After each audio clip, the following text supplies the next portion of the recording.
كشف تقرير اللجنة البحرينية المستقلة لتقصي الحقائق ما تعرضت له شريحة كبيرة من العاملين في البحرين من فصل عن العمل وانتهاكات جائرة بحقهم مخالفة لأحكام القانون، حيث أنها لم تكن سوى إجراءات انتقامية بسبب ممارستهم لحقهم الأساسي في التعبير.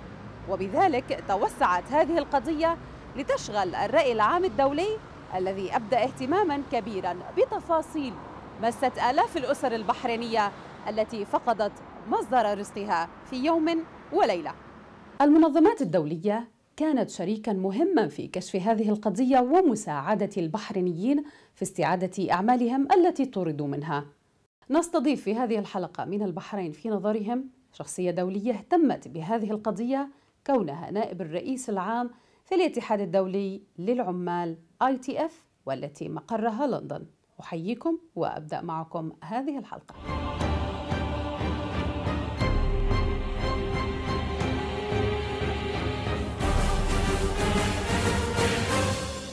أشكركم لإعطائي فرصة للقائكم والحديث إليكم عن قضية شغلت الرأي العام العالمي وهي قضية العمال والمفصولين عن العمل. ولكن وقبل الدخول في صلب الموضوع نود لو تعطينا نبذة عن اتحادكم ITF، ما هو وما هي أهم أهداف هذا الاتحاد؟ Well, the International Transport Workers Federation, we organise transport workers all around the world. So we have around 700 unions in 153 countries, and that it makes up about 4.5 million transport workers around the world. So the unions that belong to the ITF are railway unions, civil aviation unions, dockers unions, seafarers, all in the transport sector. كيف يكون لاتحادكم دور في حماية حقوق العمال حول العالم؟ Well, our support primarily goes to the trade unions that belongs to the ITF. So we give them support in their work. We let them know what's happening in other countries in the same industries that they operate in. We deal with multinational companies where we link up unions in the same big companies around the world. We deal with issues of international labour rights and give them support on that, particularly if there's a dispute where basic union rights have been violated or the company is threatening the existence of a union, then we would give international support if they ask for it. ما هي القوانين حسب منظمة العمل الدولية التي تحمي العمال وتضمن حقوقهم؟ Well, most workers should be protected by national laws in their own countries, and that's their primary protection under the law. Within those, each national government ought to comply with a set of international labour standards, and in particular there are ILO conventions that's the International Labour Organization.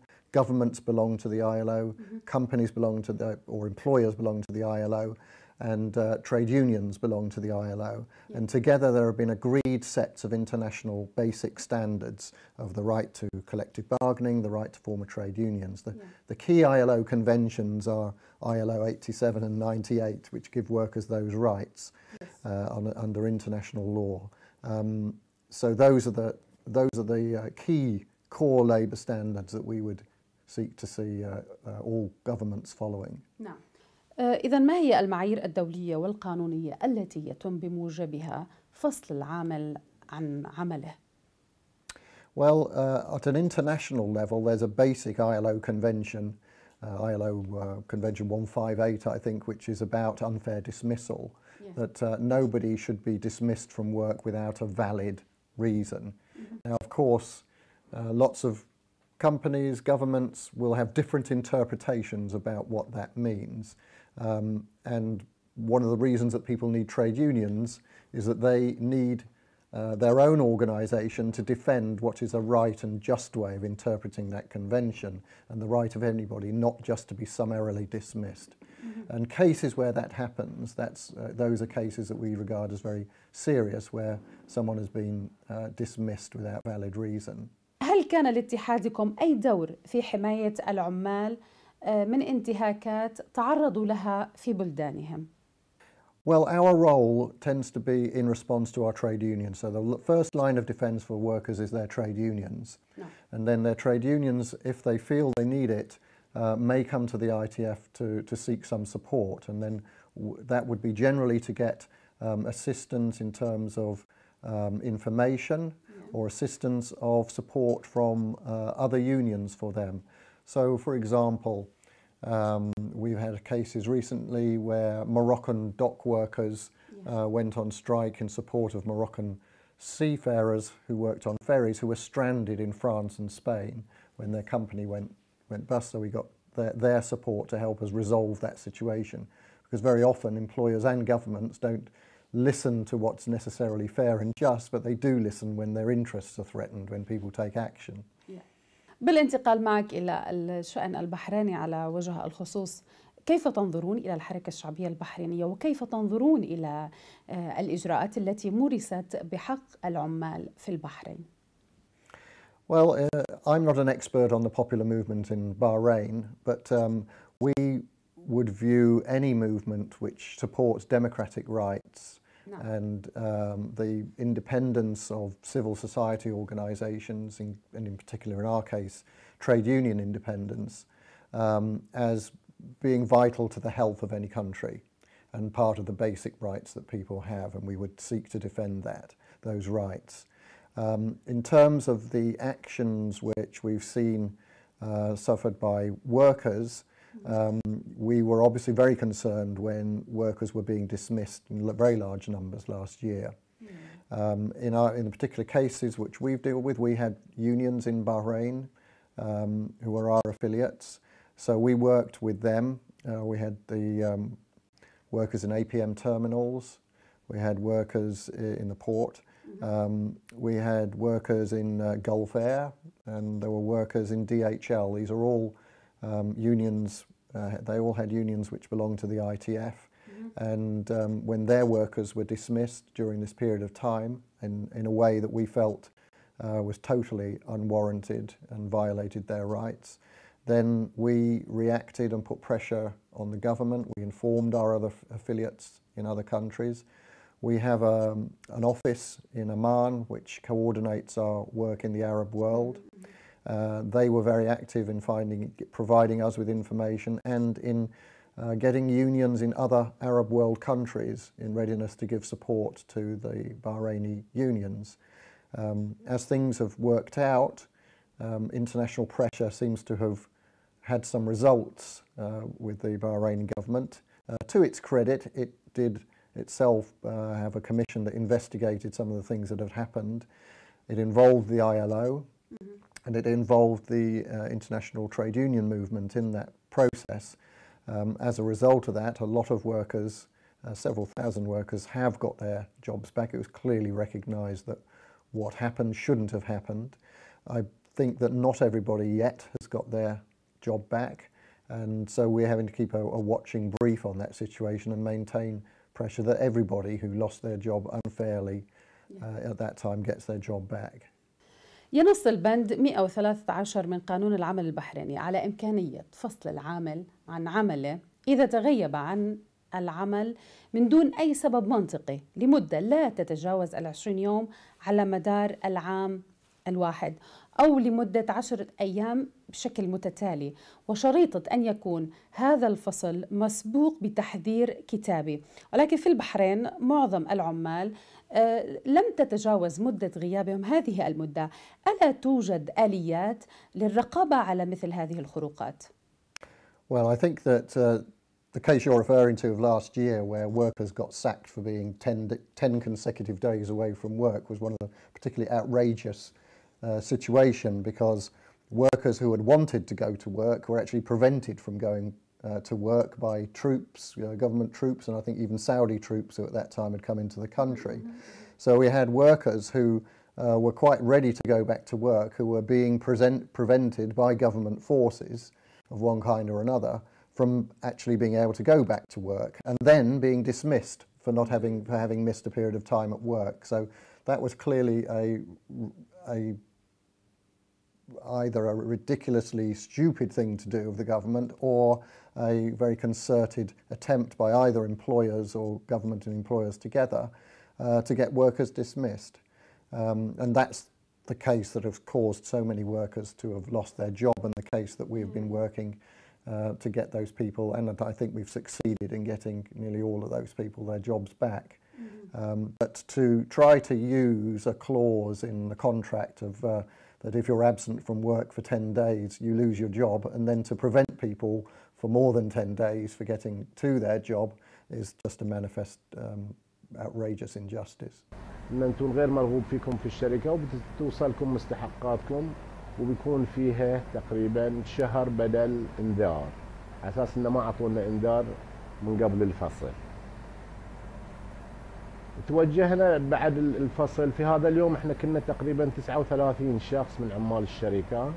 لا تتفق عمليات الفصل بسبب الغياب مع المادة 28 من قانون الخدمة المدنية رقم 28 لسنة 2010 والمادة 113 من قانون العمل في القطاع الأهلي لسنة 1900 رقم 23 لسنة 1976. المادتين تنصان على أنه لا يجوز توقيع الجزاء على العامل، جزاء الفصل على العامل في حالة غيابه أقل من الفترة القانونية. الفترة القانونية بالنسبة للخدمة المدنية 15 يوم متواصل.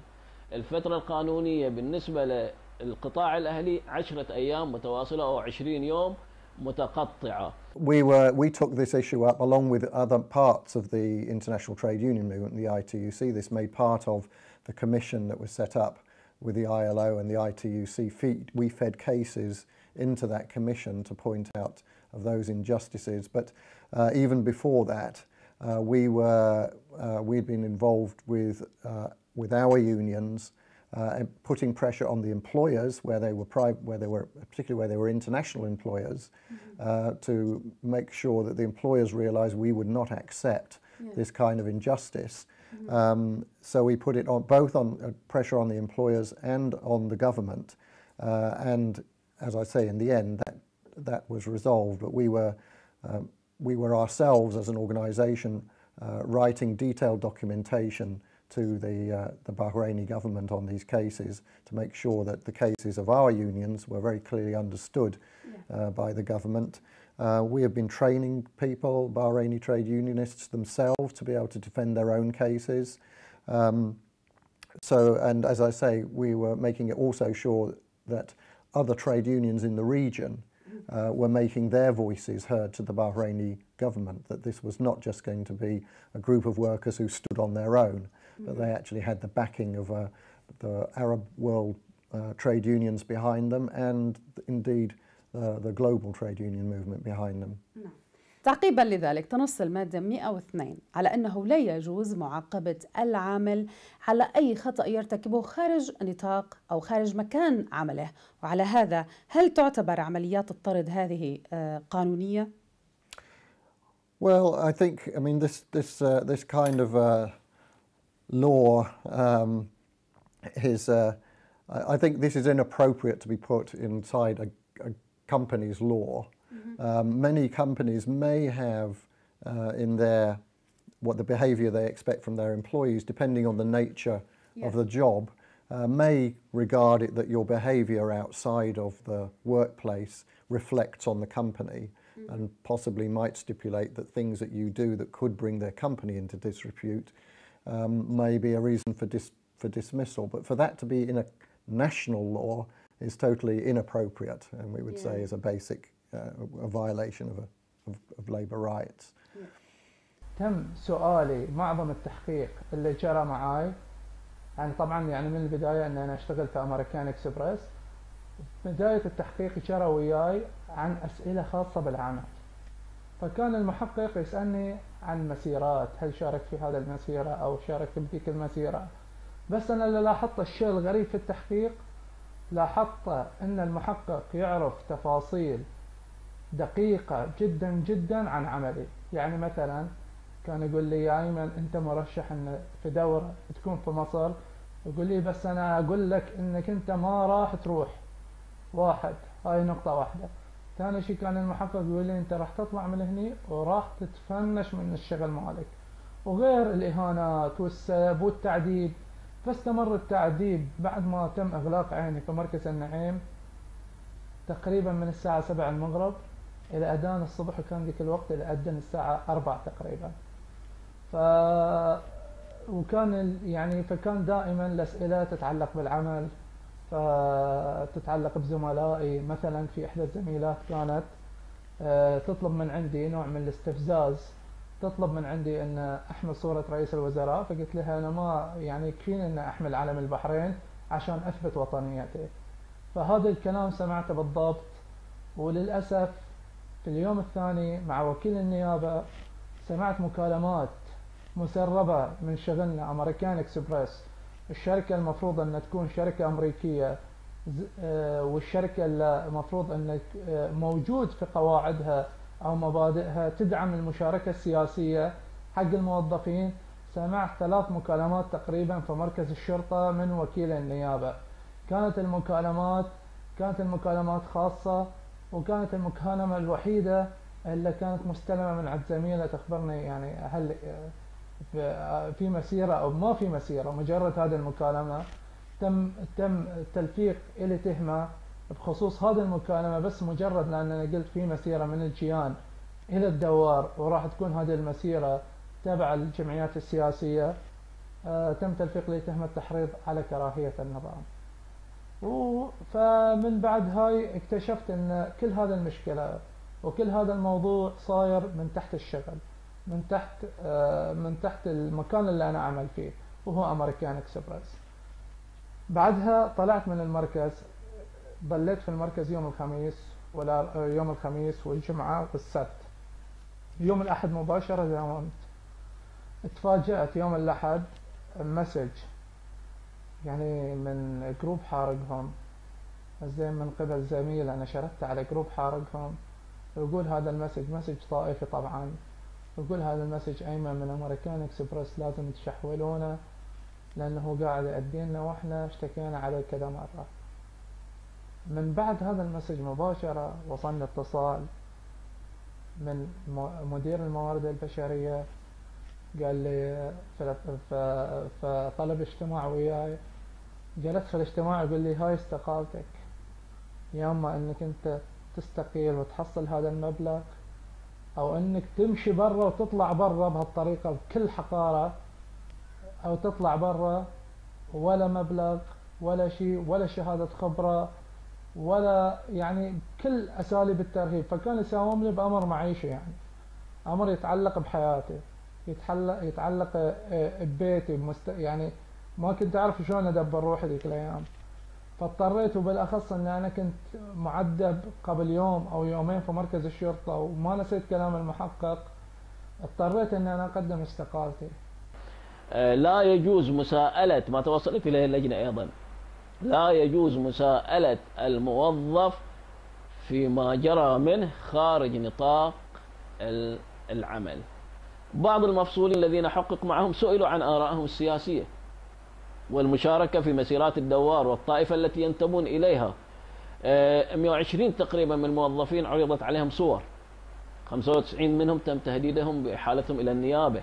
عندما تقوم الشركات البحرينية بطرد العمال وبطريقة كما هو واضح مخالفة لقوانين البحرين وقانون العمل الدولية، حيث أن البحرين ملزمة كونها عضو في منظمة العمل الدولية، برأيكم من يريد استمرار معاناة المفصولين عن العمل؟ ومن المتضرر، العمال أم الدولة أم الاقتصاد ككل؟ Well, first of all, no Bahraini or any other company that operates in Bahrain should be breaking Bahraini laws or international laws. That's simply full stop. All companies should be following the law. When they don't follow the law, and that results in, one of the results of that is people losing their jobs, people have to understand those laws are there for a reason, and they're a reason to protect not just labour rights but basic human rights, the rights of families to have someone there with an income. When that income is no longer there, the knock-on effects for that in families is terrible. It means that people are going hungry. It means people are not getting education. It means people are losing their self-esteem. But what is also being lost is a resource for the country. You're losing the skills of those people. Those jobs were there for a purpose, and people were doing those jobs. So you are losing this asset for the country, but again, even more than that, you're building up a massive sense of injustice. When these things happen, not because there was no work anymore, not because legitimate redundancy was made, not because somebody behaved in a way that required their dismissal. When it was done totally unjustice and against the law, then you're building up a major trouble for yourself, because people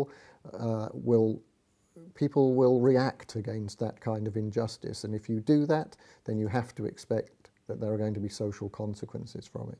لكن ما حصلنا منهم أي استجابة مع الأسف. ترتب على هذا الأمر اللي هو الفصل طبعا ضاقت عندنا المعيشة. بالنسبة إلي أنا كانت عندي البنت الكبيرة اسمها وفاء، مواليد 1990. كانت عندها تقريبا كورس واحد 4 مواد حق ان هي تخلص الجامعه مالتها. طبعا انا اضطريت ان انا اطلعها من الجامعه لان ما عندي راتب. كانت عندي اللي هي زينب في مواليد 91، كان المفروض ان هي متخرجه توجيهي وانا اوديها الجامعه بعد، لكن اضطريت ان انا ما وديتها الجامعه لحد الان. الشغاله اللي في البيت بعد في نفس الوقت اضطريت ان انا اتخلص منها على اساس المعيشه مالتها وعلى اساس راتبها. هذه كل هالامور ترتبت على اساس ان انا يعني ما عندي راتب، انفصلت من عمل مالي. وبناء على ما جرى من انتهاكات في لحق العاملين في العمل، قام الاتحاد العام لنقابات عمال البحرين بعدة تحركات على الصعيد الداخلي وعلى الصعيد الخارجي. بالنسبة على الصعيد الخارجي، خصوصا بأن الاتحاد العام عضو في منظمة العمل الدولية، والبحرين عضو في منظمة العمل الدولية، أيضا منظمة العمل العربية، اتحاد دول النقابات، أرسل رسائل لكل هؤلاء. توقعت أن المبلغ هاي اللي راح يعطوني وياه راح يكون المبلغ في حسابي، فالمبلغ طبعا طلعت من عندهم المبلغ تحول بعد فترة طويلة وتحول، والدايركت البنك حجز على المبلغ، فاضطريت أنا هني يعني ما عندي أي مبلغ أصرف فيه على أهلي، ولا أي مبلغ ممكن أن أنا أدي فيه أي دين علي يعني من خارج البنك، لأن البنك كان يستقطع من المبلغ الموجود وكل شهر وأنا ما أقدر أسحب منه أي مبلغ. فلولا مساعدة الأهل ومساعدة يعني الجماعة لما تمكنت يعني أن أنا أمشي أموري لمدة تقريبا 10 أشهر. ومعاناتنا الإنسانية كانت يعني أنا معاناتي كانت شديدة، يعني ما كان عندي بصراحة مصدر أعتمد عليه، وممكن حتى المساعدات اللي تجينا ما تجينا بشكل منتظم. ففي النهاية يعني في كل بيت في التزامات، والتزاماتنا كانت يعني احنا على مستقبل، يعني انا توني حديث الزواج يعني، وعلى حديث الزواج وعندي يعني، وكنت في فترة ان انا احاول ان انقل في من مكان الى مكان يعني، فاضطريت ان انا الغي اشياء كثيرة من حياتي، ولا زلت الغيها بسبب فصلي من الشركة. وللأسف يعني أنا انفصلت من الشركة، فحاولت أن أعمل كجماعة مع المصرفيين، وجماعة مع المصرفيين بشكل جماعي نعمل بدل ما أروح أنا بشكل فردي إلى وزارة العمل. فحصلنا مضايقات من هذا الموضوع، وبس أنا يعني ما عندي شيء أخسره، فمستعد أن أنا أنشر اسمي في الجرايد في أي مكان. ولهذا أنا عملت عمل مؤقت بعقد محدد في الشركة الجديدة، بعد ما رأت اسمي في الجرايد المحلية ورأت شلون النشاط دفاعا عن حقوقنا، حقوق المفصولين المصرفيين. فقررت الشركة يعني في هذا الوقت أن هي ما تجدد عقدي للسنة القادمة. حق الإضراب العمالي في البحرين حق على ما يبدو أنه انتهك، وهو أداة رئيسية من أدوات الضغط ربما التي تستخدمها النقابات. هل لديكم أي موقف رسمي بعد أن سلبت الحكومة هذا الحق من العمال؟ The right to strike is absolutely fundamental for healthy trade unions and for genuine trade unionism. The right to withdraw your labour, unless you have that, trade unions basically don't make any real sense and have no are not able to function properly. It is the only thing that a worker often has as a means of pressure to exert their pressure against enormous forces that employers are able to range against them. It's a basic issue of justice, and any government that denies the right to strike is not a democratic government, is not a government that respects its citizens. It is one of the fundamental core labour standards, and it's absolutely vital that the Bahraini government signs up to the ILO conventions, Convention 87 and Convention 98 on freedom of association and on collective bargaining. Then you've got a functioning civil society, then you've got a functioning democratic society. لذلك الأسباب الرئيسية اللي أوردتها اللجنة بالكامل في القطاعين العام والخاص: أولا التغيب عن العمل فترة أقل من القانون، ثانيا المشاركة في المظاهرات وهذا تعبير عن رأي لا يجوز فصله على أساسه، ثالثا التعبير عن آراء تتعارض مع أنظمة الوزارات. هي بالنسبة إلى الوزارات. المعلومات اللي جمعت معلومات منها مثلا 34% من المفصولين في القطاع العام لم يتم التحقيق معهم، وهذا خارج إطار القانون، لا يجوز فصله أو توقيفه بدون تحقيق. 34% تم فصلهم من دون أن يتم التحقيق معهم. بعض المفصولين الذين حقق معهم سئلوا عن آرائهم السياسية والمشاركة في مسيرات الدوار والطائفة التي ينتمون إليها. 120 تقريبا من الموظفين عرضت عليهم صور، 95 منهم تم تهديدهم بإحالتهم إلى النيابة، ونعرف في أيام السلامة الوطنية يهدد موظف بإحالة إلى النيابة معناها إلى الموت، على أساس بأنه تغيب عن العمل قسرا لمدة يوم أو يومين. بعض الذين فصلوا لم يتغيبوا أساسا عن العمل، بل بعضهم استمر في عمل لمدة 24 ساعة اضطرارا، لأن الآخرين ما قدروا يجون لعملهم فتواصلوا أعمالهم إلى مدة 24 ساعة. مع ذلك تم الانتقام منهم على أساس طائفي. اتحاد نقابات العمال في البحرين يتعرض على ما يبدو لمحاولة القضاء عليه من قبل الحكومة، لأن المعارضة هي التي تسيطر عليه، وذلك عبر العديد من الآليات وأساليب الضغط. هل ستتدخلون إذا ما حاولت الحكومة البحرينية في تزوير الواقع العمالي؟ Well, I certainly hope it's not the case that workers' unions in Bahrain are being eliminated by the Bahraini government. Our understanding from our affiliates is that yes, there are a lot of challenges ahead of them, and there is still not the trade union rights that they should have. And we are very determined to support them in getting those trade union rights.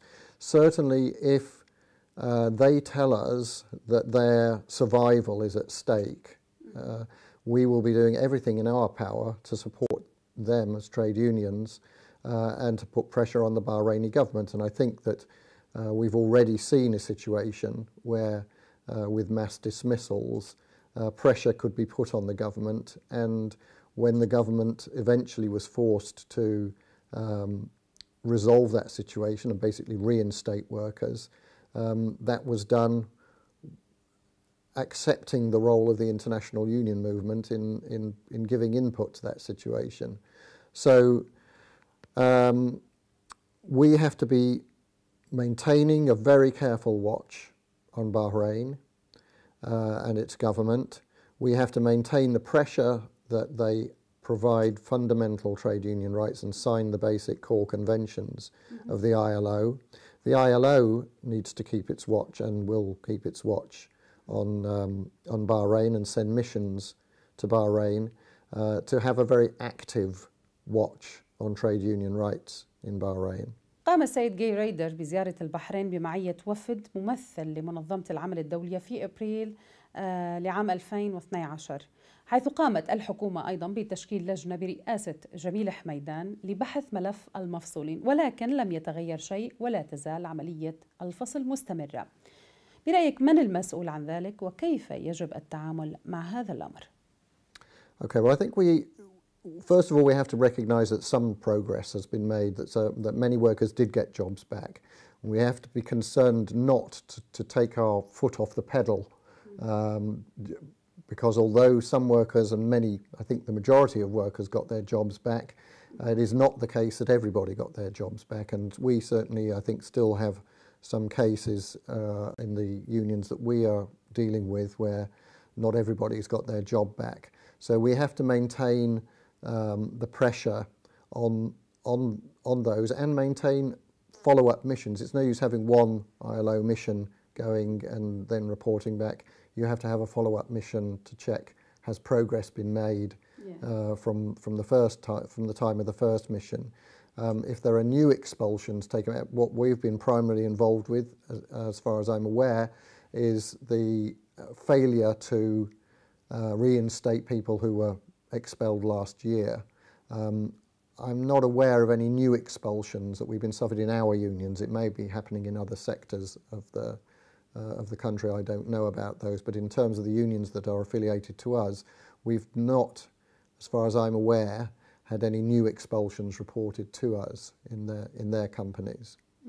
But we haven't had all reinstatements made either, so we have to maintain the pressure. وبالخصوص منظمة العمل الدولية التي أرسل لها رسالة إلى رئيس منظمة العمل الدولية أو المدير العام لمنظمة العمل الدولية، وهو السيد خوان سومافيا. مباشرة السيد خوان سومافيا تجاوبا كبيرا مع دعوة الاتحاد العام لنقابات عمال البحرين، وأرسل نائبه السيد جاي رايدر، وهو نائب المدير العام، والسيدة ندى ناشف مسؤولة المكتب الإقليمي للمنظمة ببيروت في نهاية أبريل. وتم الاتفاق، التقى هذا الوفد مع وفد من الحكومة ووفد من الاتحاد العام لنقابات عمال البحرين ووفد من غرفة تجارة وصناعة البحرين، وتم الاتفاق على تشكيل لجنة ثلاثية لحلحلة ملف المفصولين، خصوصا وأن الملف كان واضح من خلال نظرة منظمة العمل الدولية مسيس ومطأفا، استخدمت فيه السياسة واستخدمت فيه المشكلة الطائفية بشكل كبير، وأن ما جرى ليس في الأطر القانونية من الدولة، وإنما كان خارج الاتفاقيات الدولية، خارج كل الأطر القانونية. لذلك تشكلت اللجنة، وللأسف الشديد هذه اللجنة كانت بأمر ملكي، كانت فيها رئيسها وزير العمل وعضوية ديوان الخدمة المدنية وهيئة التشريع والإفتاء، وهذه اللجنة تشكلت في نهاية أبريل 2011. بعد 2011 كان المفروض يتم حلحلة الملف، بدأ بالتفاقم والتصاعد. ديوان الخدمة المدنية الذي لم يفصل في البداية منه أحد، بعد تشكيل اللجنة ودخول ديوان الخدمة المدنية في عضوية هذه اللجنة، بدأ مسلسل الفصل فيه في وزارة التربية، هيئة الكهرباء والماء، وإن كانت هيئة الكهرباء والماء الأقل، في وزارة الصحة، الأشغال وغيرها من الوزارات. بدأ مسلسل الفصل، وبدأت المشكلة تتفاقم مع وجود هذه اللجنة التي فشلت في أن تحل ملف المفصولين. هناك مخاوف في البحرين من أن يكون السماح في تعدد النقابات خطة حكومية لتمزيق اتحاد نقابات العمال ولإحكام سيطرة الدولة على النقابات. كيف تنظرون أنتم لهذا الأمر؟ Well, first of all, it shouldn't be governments that organise trade unions. It should be workers that organise trade unions.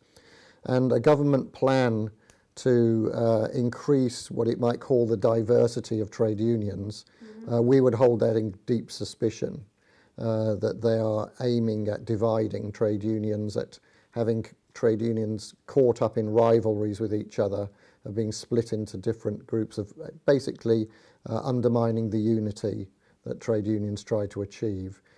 There's no doubt that if you have a smaller number of larger unions, they're going to be more effective in defending their workers in general.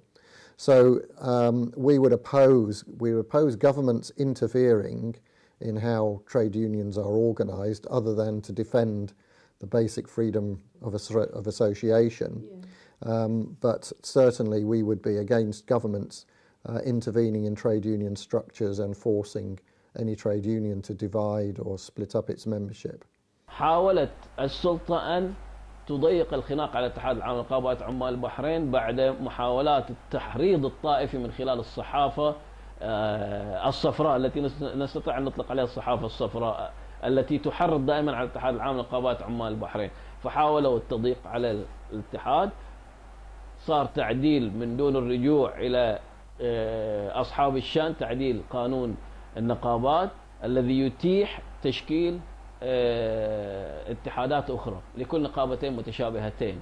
صدرت بعض القرارات من أجل تضييق الخناق على أعضاء الأمان العام للاتحاد العام لنقابات عمال البحرين، فانتقلت المشكلة إلى مواقع أخرى، موقع العمل وموقع التضييق على الاتحاد من أجل حرمان هذا الاتحاد من تمثيل العمال البحرين في المحافل الدولية والداخلية. فعلا حرم الاتحاد من مخصصاته السنوية لمدة سنتين، 2011-2012 مخصصات سنوية أوقفت من أجل إخضاع هذا الاتحاد لقرارات السلطة التنفيذية فيما بعد بالمساومات. حرم من حقه في بناء مبناه، وهذا كان المفروض انتهى البناء من فترة طويلة، وما زال العديد من أعضاء الأمانة العامة يحصلون على الكثير من المضايقات، مع العلم بأن القانون لا يجيز فصل أعضاء الأمانة العامة تحت أي ظرف من الظروف القانون. مع ذلك أغلبهم فصلوا وما زالوا يعانون من المضايقات.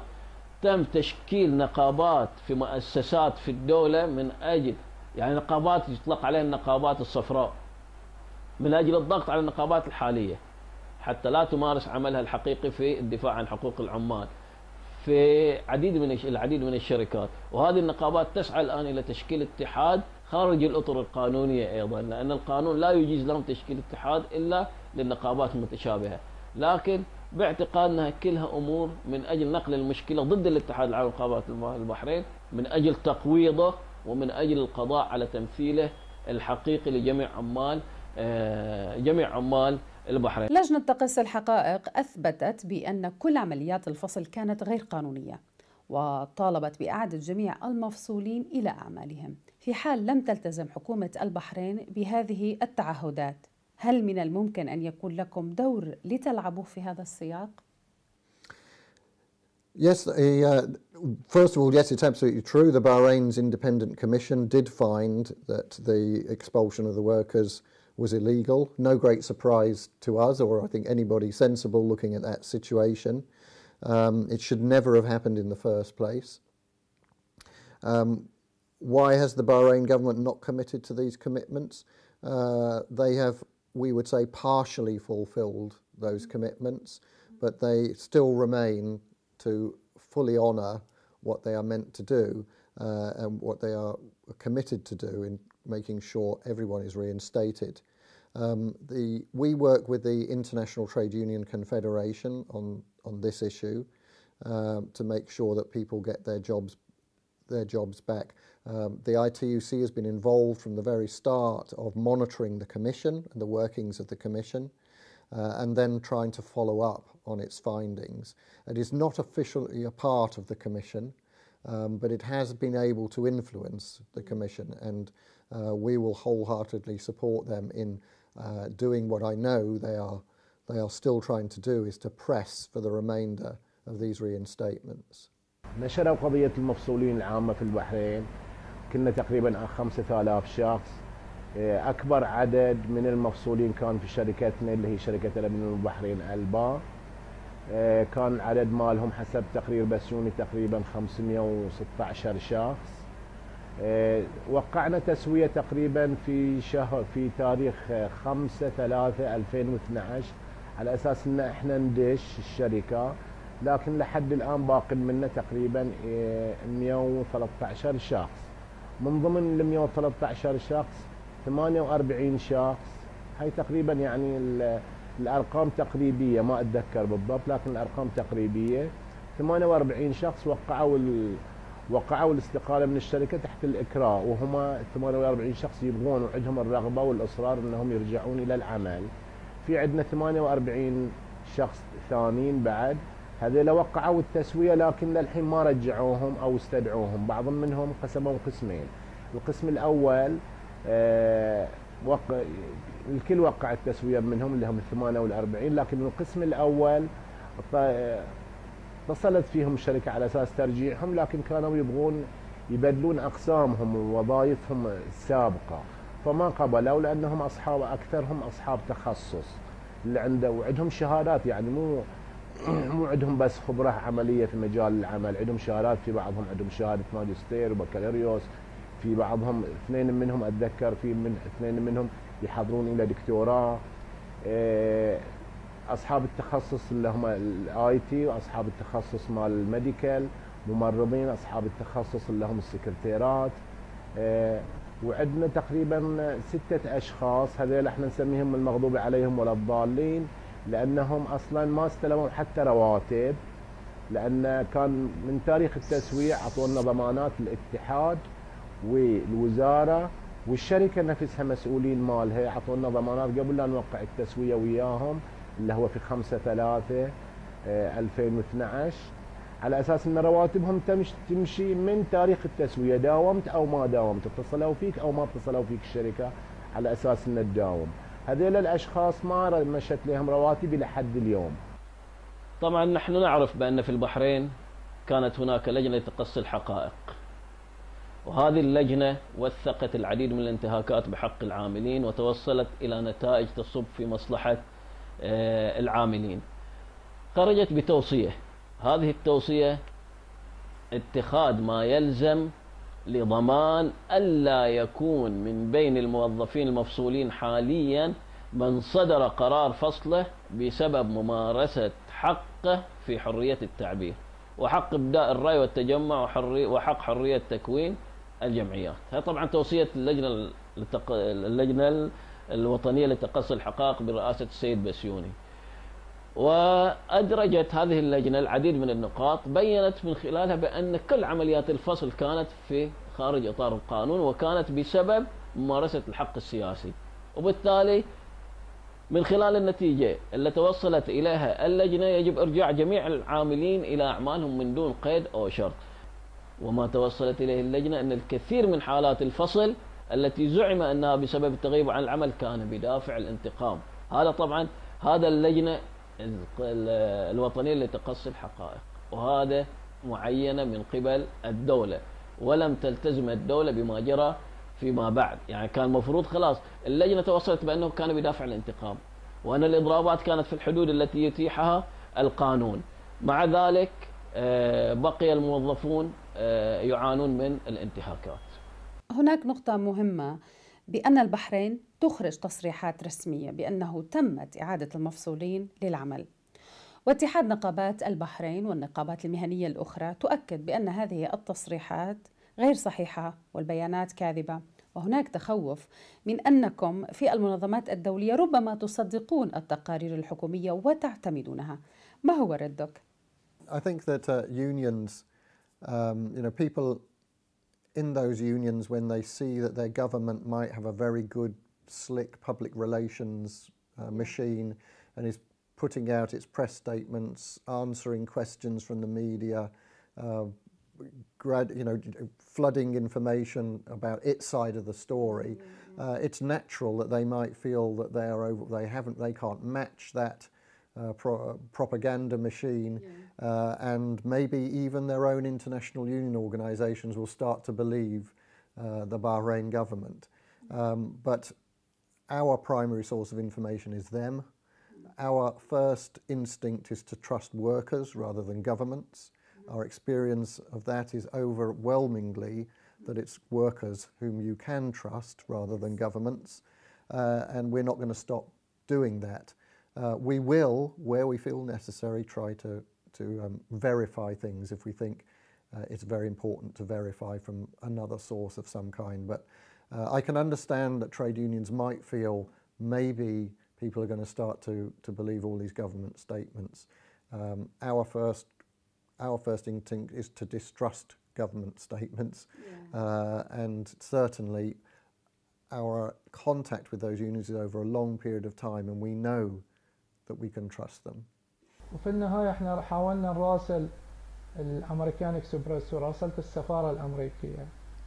راسلت السفارة الأمريكية بعد ما جو السفارة الأمريكية زاروا مقر اتحاد العمال طالبين أن يرفعون تقرير حق وزارة العمل الأمريكية بخصوص المفصولين. فبعد أخذت إيميل واحد منهم مدير الشؤون السياسية يسمونه السيد آرون. فالسيد آرون كلمته بالإيميل وحاولت طرشت له رسالة وشرحت فيه معاناتنا وقلت له احنا شركة أمريكية والشركة الأمريكية هاي تسيء بسمعة الولايات المتحدة الأمريكية واللي تدعو حق الحرية مثل ما يقولون يعني طبعا. فمجرد أن قدم لنا استشارات قال لنا ممكن تروحون وزارة العمل أو تروحون المحكمة. فما حصلنا أي دعم من السفارة الأمريكية. ونفس الموضوع يوم جو وزارة العمل الأمريكية وجا مجلس الكونغرس الأمريكي هني زيارة لاتحاد العمال ما حصلنا منهم أي نتيجة. فمجرد أخذوا تقريرهم وراحوا مرة ثانية. ولهذا الوقت احنا مفصولين. صحيح أن الكثير من المفصولين بعد تدخل منظمة العمل الدولية تم إرجاعهم للعمل، لكن ما زال هناك عدد كبير من المفصولين خصوصا في القطاع الخاص لم يتم إرجاعهم للعمل. وما زال هناك العديد من المفصولين الذين تم إرجاعهم إلى العمل يعانون من انتهاكات صارخة ومحاولات تضييق في محاولة إرجاعهم، في محاولة فصلهم مرة أخرى، نقلهم إلى مواقع أخرى لا تتلائم وطبيعة خبراتهم أو شهاداتهم، حرمانهم من الحوافز، حرمانهم من الرتب السنوية، حرمانهم من الدرجات، حرمانهم حتى أحيانا من الإجازات، حتى نقله من موقع إلى آخر كأن يكون مدير ينقل إلى أمين مكتبة كما يحدث في وزارة التربية. مدراء في معهد البحرين مثلا لا يجدون مكاتب لهم من أجل الضغط عليهم حتى يقدمون استقالاتهم بشكل طوعي أو فصلهم مرة ثانية بحجة أنهم لم يؤدوا أعمالهم بالشكل المطلوب. طالبت منظمة هيومن رايتس ووتش حكومة البحرين بإجراء تحقيق رسمي في عمليات الطرد، والتي تعتبرها بأنها جاءت كعقاب. كما قام مركز البحرين بإرسال رسالة إلى منظمة العمل الدولية بأن تلتزم البحرين بالمعايير الدولية، وأعربوا عن قلقهم حيال هذا الأمر. برأيكم لماذا المماطلة، ولماذا لم يتم إغلاق هذا الملف، ملف المفصولين؟ Well, this is the same issue really of the expelled workers, and Human Rights Watch. It's very. I think it would confirm what people's common sense would probably tell them, that they link those dismissals to participation in protest. Again, this is about basic democratic rights to take part in peaceful demonstrations and peaceful protest. People send letters to the ILO. The ILO is it is a machinery in Geneva which will always answer every letter that it gets, but it very often works extremely slowly as an organisation itself. Why the government is taking so long? Well, we can make intelligent guesses about why they're being slow. They don't want to take those workers back, or the employers don't want to take those workers back, and the Bahrain government is just dragging its feet. How do we resolve that? Why that? Well, I've given you the reason why I think it's probably the case that it's taken so long. When governments or employers don't want to do something, then they have lots of ways of delaying it. Our only recourse is to keep the spotlight on the government and to build the strength of the trade unions, because if there are consequences to these kind of delays because your union movement is strong, then you're less likely to do it.